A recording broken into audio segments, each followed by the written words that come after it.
Good morning. Welcome back to Van's Rec. As you can see, we're kind of pulling you in the middle of this. The last couple of videos, we had those scramblers. I really wanted to get the scramblers done and now the way, because I wanted to work on this for number 5. Catch you guys up to where I'm at right now. I pulled the carb off, got it all cleaned out, but we had a no spark issue. Me and my good friend co-pilot, I ask AI a lot of questions when I'm working on stuff to try and work my way through and figure it out. So AI helped me go through, and with the multimeter we tested out the stator, pickup coil, all the wire harness, and we got through all of it and said the CDI was bad. So I got on Amazon and I just ordered a cheap Chinese stator and I plugged it in and I was able to get 1 spark out of it. Like every time I cranked it would spark once and then no more after that. As I was going through diagnosing, this is the pickup coil connection right here from the engine. I realized I'd never plugged that back in. And so I got all excited thinking that's why, it wasn't getting that pickup coil signal, and I plugged that back in and it didn't change anything. It had the same results where it was only sparking once every time I cranked it. And so I was going around trying to figure it out.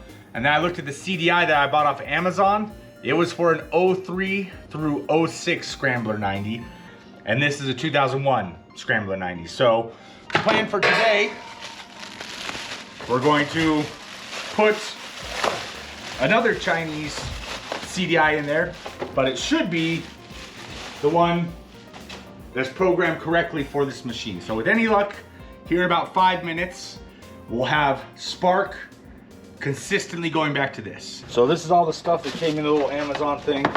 We got a new coil, new CDI, new spark plug, whatever that crap that is. I think that's a voltage resistor or voltage rectifier to get the right thing. The interesting thing about these CDIs, they designed them with this little jumper. This is a limiter. Should we leave the limiter on for number 5 or should we take it off? Probably leave it on. All right, we'll leave it on to start with. This limits down the RPM so it can't go as fast. From all I've read online, it is really, really slow. So maybe once, if we actually get it running, we'll pull that guy off. Once he gets comfortable with it, it'll go a little faster. All right, so we got our CDI all hooked up. This blue wire doesn't go anything. That's just for models with reverse, which I don't think this one does. So I hooked up just my battery to some jumper cables. We're going to grab our coil, our spark plug, and put it right there. And then we just have to touch the starter.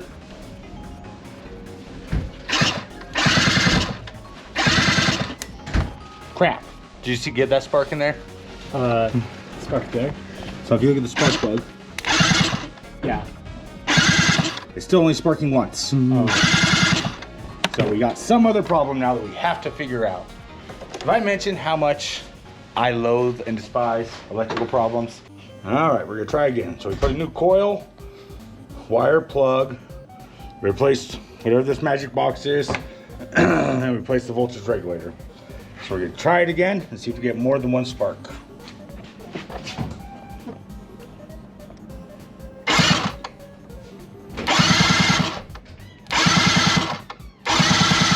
You still only seeing 1 spark in there? I think so.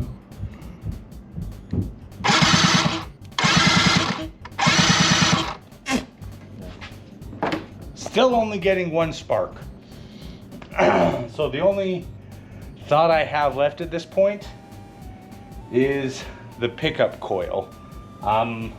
Using AI, I did a test on it and it didn't ohm out at the right ohms, but cranking it had the right voltage. And so it's like, oh, well, the ohms are a little low, but cranking it's good, so it should be good, but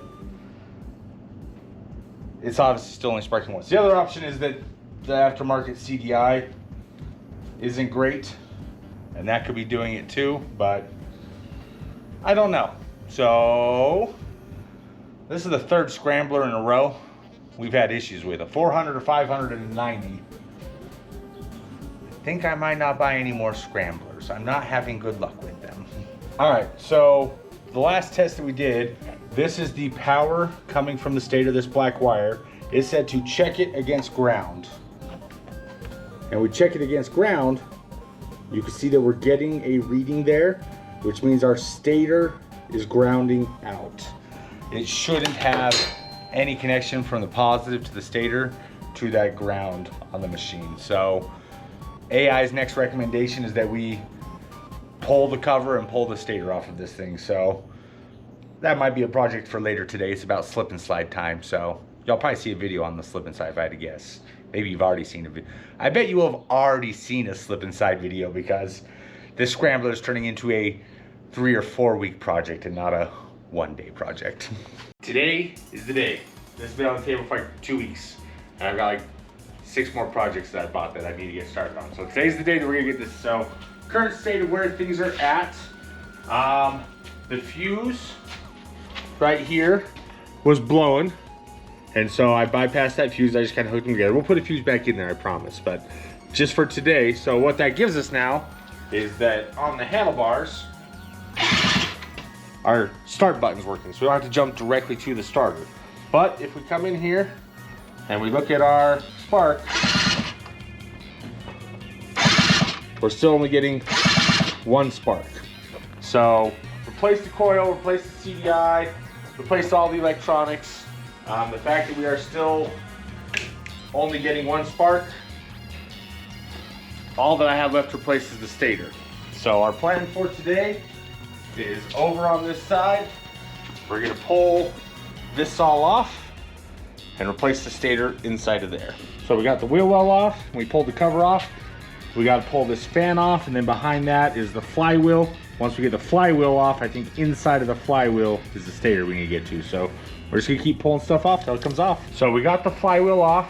Here's our stator in there. Here's our pickup coil. I think that there's a chance our pickup coil, there was a bunch of spiders and everything that was living in there. And so there's a chance our pickup coil just had a bunch of gunk right here that's preventing it from picking up the signal as it went around. But we're just gonna replace it anyways. So we got it here, we're this deep. We'll just pull these off, pull the old stator and pickup out, and throw the new one in. Well, gross old stator and pickup coil out. Shiny new one is in, just routed the wires up through there. So now we just gotta throw it all back together.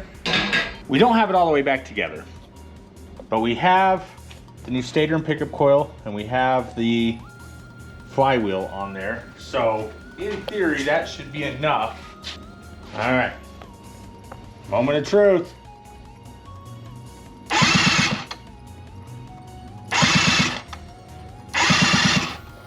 Well, now I have 0 spark. We are worse off than when we started. We're still only getting 1 spark. The spark plug, or the gap between the pickup coil and that is supposed to be 0.01 to 0.015. So we're gonna go ahead, got out the feeler gauges at a 0.13.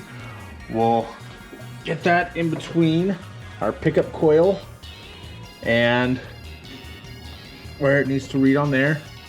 We'll go ahead and tighten this back down and hope that our pickup coil was too far away and that's why it wasn't reading. So now let's try our 0.012 and that should slide between there. And it's not, so we're too tight. Well, it's Thursday. I go into work a little bit later on Thursday to spend some time with my night crew. And number one's working on the video for this week, and he said, hey, we don't have a resolution. This thing's all back together, and there's nothing in the video that says. So I gave up. I don't like that. I don't know if it's just the scramblers or what. So this one, we had that 1 spark issue, replaced the CDI, the voltage regulator, got in, replaced the coil and the pickup coil, or the stator and the pickup coil.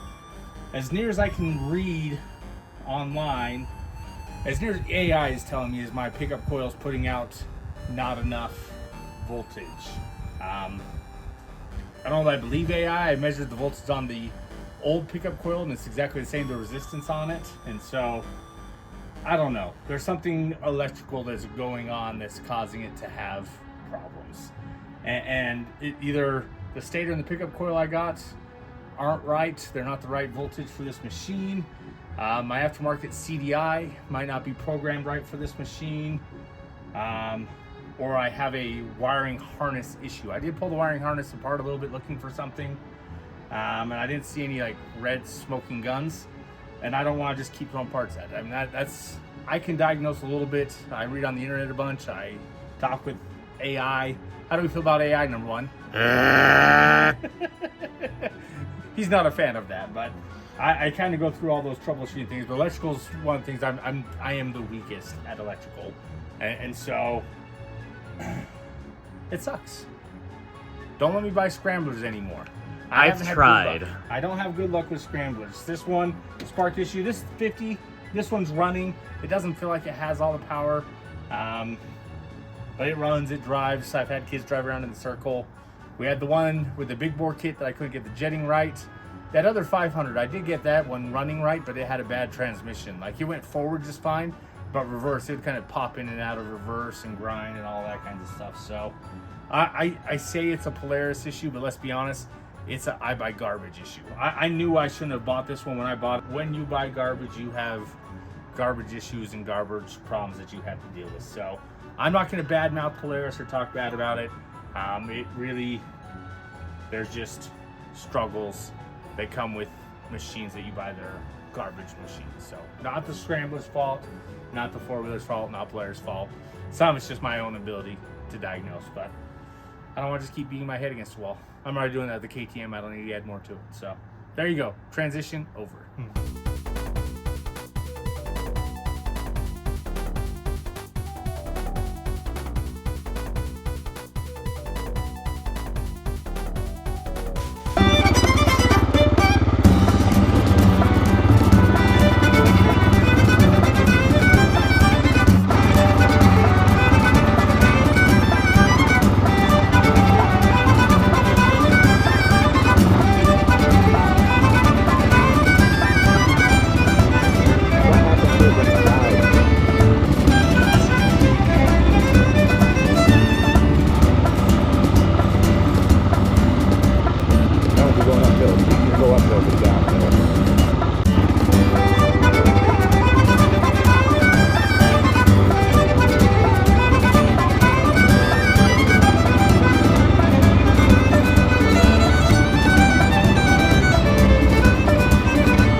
Should I turn it off now?